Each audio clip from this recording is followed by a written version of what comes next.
In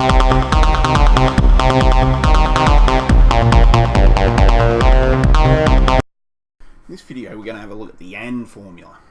Now the AND looks at multiple values and determines whether the test passes or fails. If all the tests pass, then the final test passes, but if any of the tests fail, then the whole test fails. Let's have a look and see how this works. I'm going to enter in some numbers now.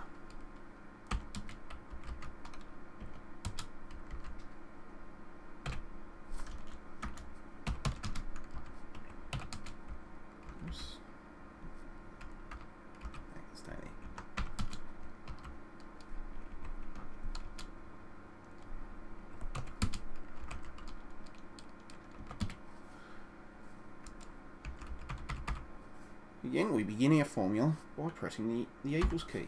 I'm going to type AND. Open parentheses.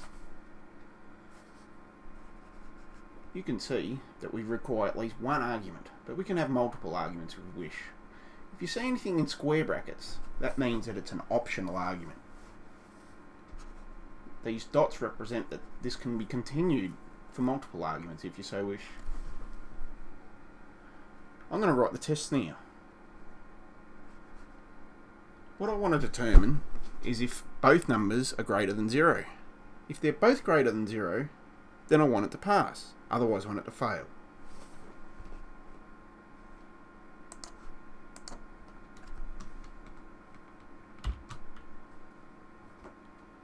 So I want the first column to be greater than 0. And I also want the second column to be greater than 0.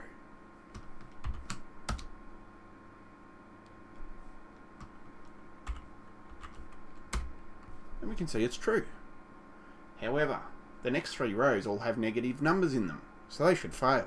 Let's fill down and see how this works.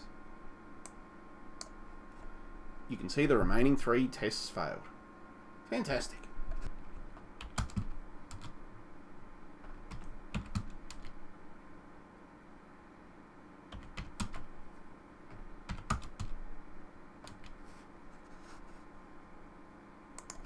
In this test, I want to know if a number is greater than 0 or not.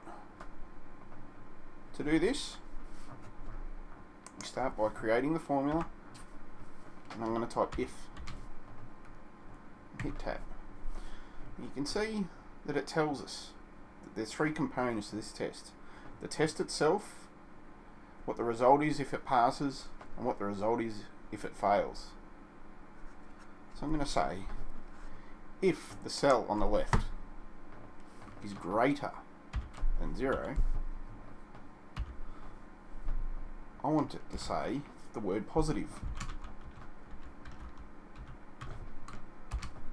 Else, if it isn't greater than 0, I'm going to want it to say negative. We separate the arguments with a comma.